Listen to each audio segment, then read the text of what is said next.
So the day is here for me to do my Margaritaville review. Excuse my lady, she wanted to do what she wanted to do today, and baby, I don't feel like fixing her. A lot of my followers have been asking me. Now, I'm not really active on YouTube like that, but my followers on Instagram and a few on TikTok has been asking me, like, what did I think of the cruise when I went on it. I went on the Margaritaville cruise November 29th through December 1st. So it was a 2-day cruise, and we went to the Bahamas. That's all they go to is the Bahamas. They don't go anywhere else. It's from Riviera Beach to the Bahamas and back. So I saw a lot of ads about this particular cruise or whatever, and I was like, you know what, I want to try it. Like, I love cruising, I love traveling, and I was like, oh my gosh, I would see a lot of like $89 deals, this, that, and the other.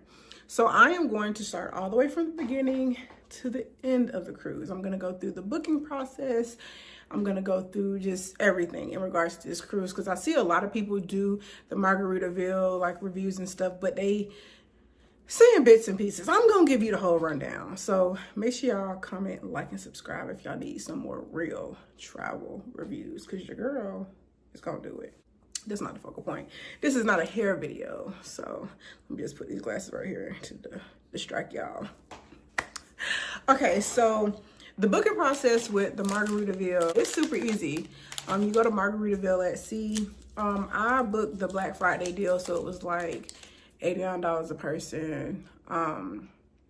But with those ads, just to let y'all know, those are for just like the basic rooms. The price will go up if you want like an ocean view or like a junior suite and all that stuff. So for the most part, the price is real. However, they're gonna hit you with the taxes and fees. So our cruise ended up coming to about $3 something with the taxes and fees. So it was like $89 a person plus $111 for the taxes and fees. So for those that aren't really like cruisers, keep that in mind. You will be paying, you know, taxes and fees and port fees and all that stuff. So yeah, you got the $89 buy one get one or $89 per person, but you still have to include the additional $100+ in taxes and fees. They do have excursions on there. We had booked the jet ski at the Taino Resort. Really, really nice. I'm gonna talk about that later down in the video. But they have like swimming with pigs. They have the jet skiing. I believe they have snorkeling. They have like several options. Now, I would say the jet ski with the Taino Resort came to about the same price because when I got there, usually when I go to like islands or just like different places, I usually just book with the locals, because sometimes you get a cheaper rate booking through the locals versus booking through the cruise line. But no, it was about the same price. Honestly, the locals actually was quoting us more. It was like $224 per jet ski per person. Now the Taino jet ski for two, I booked it as if it was 2 jet skis. But when we got there, the jet ski package was for 2 people, 1 jet ski. So keep that in mind if you do book that package. Okay, so yeah, so that's the booking process. Like, I booked the room with the taxes and fees, with the jet ski, with the Taino Resort for 2 all in one. So everything came to about $500, which was still cheaper than normal. Very much cheaper. Like, the cheapest like Carnival cruise I got was probably like $800, and that was for 2 people. So that is a plus. You know, you can go on a little 2-3 vacay to the Bahamas for $500, you know, with some jet skis and, you know, on a nice little island. Second thing, we actually flew into Miami on the 28th, and we stayed a day. The port is located in Riviera Beach, Florida. That's like an hour and a half away from Miami. So keep that in mind. This port is not in Miami or like in the main ports that people be hearing about. It is in Riviera Beach, Florida. So if you are, you know, wanting to take the cruise, I would say fly into Miami, fly into Fort Lauderdale, and just take a little Uber or, you know, rent a car, take yourself out there. So yeah, it is located in Riviera Beach, Florida. Nice little small port, this, that, and the other. The check-in process was super, super easy. We were able to check in a lot earlier too. Like, our check-in time, I think, was like at 1, but They let us check in around like 11:30, 12, which most cruise ports don't even let you check in like that early, but they let you check in early, which is a good thing. So once we got on the ship, like the ship is like really nice. Upon walking in, you see this big giant like sandal. It's really, really nice. So it gave like elegance as soon as you walked on the boat. The hallways, the rooms, all that stuff is really nice. The only downside of the boat is just like the cafeteria area. And you know what? I said cafeteria because that's what it reminded me of, but like the buffet eating area, like I was not a fan of the smell, Like it just smelled like a cafeteria. The food was not good to me. It wasn't seasoned. It was very bland and it had very, very limited options. I think the whole time on the boat, I was really just eating the burgers. That's all I was eating was the burgers and the ice creams. The buffet food was like 1 out of 10. I did not care for it. It was very bland. It tasted like microwave food. And like, as much as people talk about Carnival food was way, like it made Carnival food like look like gourmet food. So that's another thing. Like, yeah, the food, no. It has a nice little outside area to where you can like sit and eat, of course, you know, cruise, this, that, and the other. But yeah, the food is just like, no siree. As far as like activities and things to do on the boat, it is very, very limited. So you're not going to be as occupied. Like literally, I was forcing myself to go to the events just to try to get the most bang out of my buck. And the entertainment was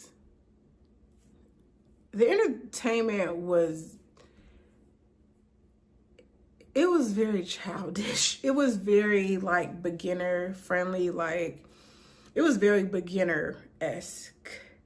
Like, you know how, and I can only compare this cruise to like Carnival because I've only been on Carnival.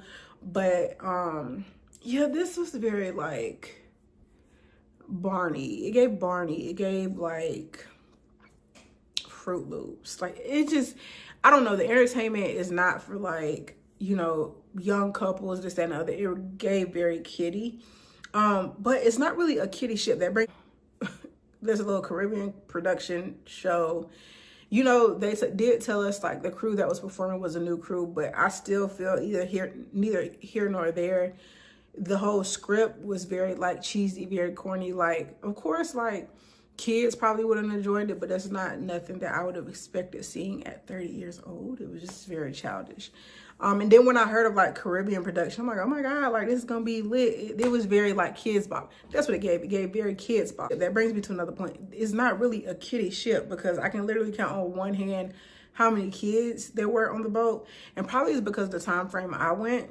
But yeah, it wasn't a lot of kids on the boat. And then like the little kid areas that they did have, the parents were in there playing with their kids. Like it didn't even have enough kids on the boat to play with each other or mix and mingle with other kids. Like, so that's another thing. Like, yes, you can bring your kids, but it's with the time frame I went, it wasn't a lot of kids on the boat. So it's really gonna be you and your kid most of the time.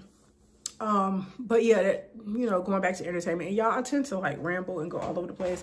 Next video, I'm gonna make sure I jot down things. I just didn't jot down nothing. But yeah, so the entertainment is very like 1 out of 10, 2 out of 10. I'm gonna give it a 3 out of 10.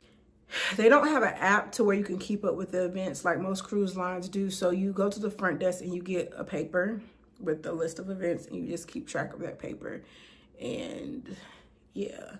And so I had to go to the front and get the paper multiple times because like I would set it down, the paper would get wet, or I'll bunch it up in my wallet or something. Like that was another thing I didn't care for, just having to carry around a paper to, you know what's going on the boat. Usually I just set an alert on my phone or whatever with the Carnival app or whatnot, and it'll remind me when something is going on. But yes, Margaritaville at sea does not have a app, so you have to use a piece of paper to keep a list of the events, this, that, and the other. So yeah, they also have like this adult game night, something they just kind of threw together. And then even the karaoke on the boat, we went to karaoke. It was nobody there. We got there because karaoke is usually like crowded. Me and my guy got there and nobody was there. And we stayed even like an additional 20 minutes, nobody was there. Even like the second night when we had met up with some people that we met on the boat, like they told us like nobody was there. Probably like 5 to 6 other people was in there. So these little events and stuff that they have on the ship or whatever, it doesn't really be a lot of like participation from the other people on the boat. I guess that's why they just came off as boring, because these events and stuff they have, like a lot of people don't come to. I felt like majority, like on the boat, a lot of people were just in the casino and just outside eating burgers, if I had to be super honest. So yeah, the boat, it doesn't really give party. It doesn't really give, it just really give like old folks wanting to get away. That's what it gives. Like old folks wanting to get away. Homegirls that just want to go to the Bahamas but don't care what cruise line they take. Like that's what it gives. Like, and people joke and stuff about Carnival. No, baby, Margaritaville is like the lowest of the low. Like, and me, I still fly Spirit. Like, I like cheaper things. I'm bougie on the budget, but Margarita, I just could not do again. I just did not care for it. It just, I don't know. I just didn't. And I love eating at the Margaritaville restaurant, but I just expected more at the boat. And it just gave me like a boat that they threw together that was an old ship that, here, we can take people to the Bahamas. Like, that's literally what it gives me.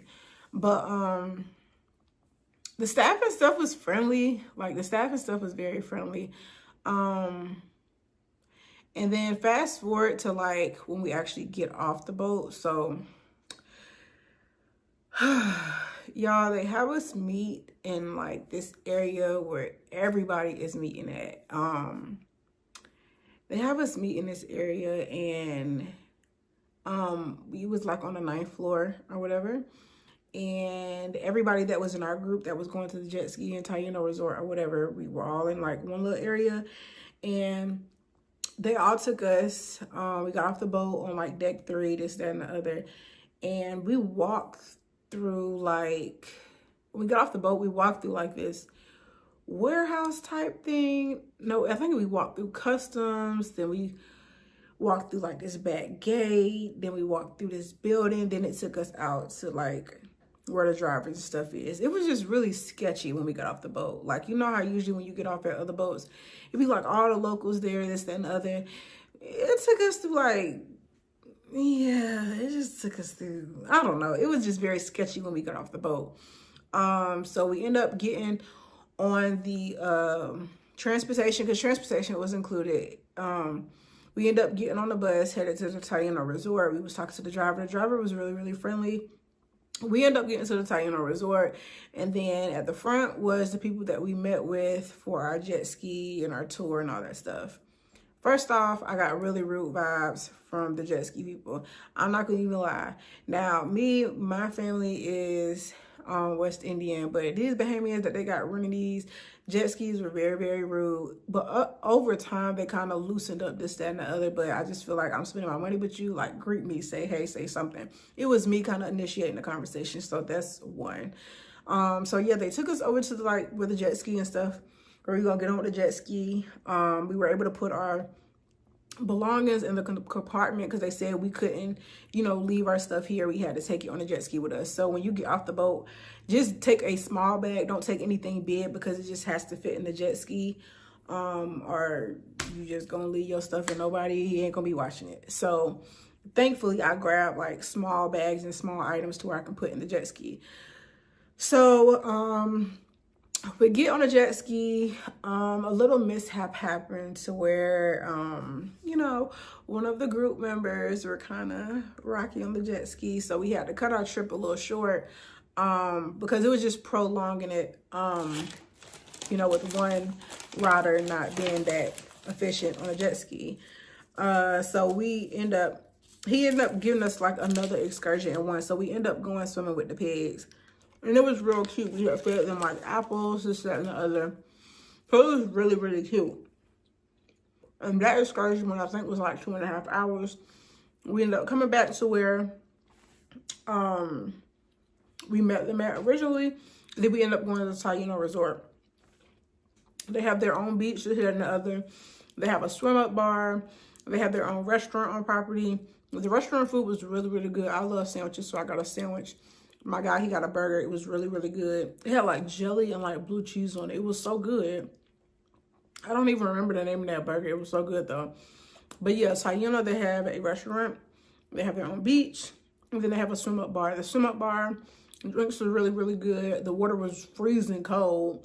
Like I said, I'm really sure it's because the time frame of when we went to the Bahamas, because the water, like everything was cold. Like even the water in the pool on the cruise was cold. So yeah, we just chilled at the swim up bar. Then the boat actually ported at like 7:30 a.m.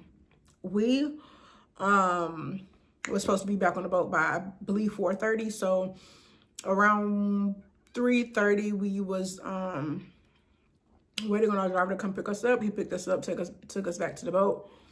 And so we just ended up getting back on the boat. We ended up chilling. So yeah, when it comes to like this cruise, I really feel like it's just like a Uber cruise to the Bahamas. It's like an Uber or a Lyft to the Bahamas. This is not nothing fancy to where like, oh, celebrate my birthday on here, get married on here. Like, it's not that boat. It's really just a boat that gets you to the Bahamas for cheap. You know, if you're in Miami and you want something really spontaneous, last minute and cheap to do, or you want to head to an island real quick, that's the boat to take. But yeah, hopefully I hit everything. If we have any questions, you can leave some comments or some questions down below, and I'll make sure to answer them. So yeah, that's my experience with the Margaritaville at Seaboat. Would I do it again? No, I won't. It's specifically not my cup of tea. And like I said, I'm not even like an extra bougie type traveler. It's just, I don't know. It was just the food. It was just the food, honestly. And it was just the interaction with the other people. Everybody was just so distant on the boat. Like, you know, Carnival, everybody like, hey, da, da, da, da. Everybody just felt so distant on the boat. We ran into like two couples that, you know, spoke, but everybody was very, very distant on the boat. It was really, really weird.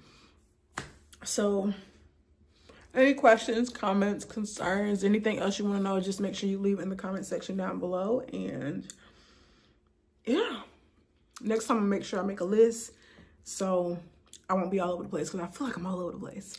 All right, bye.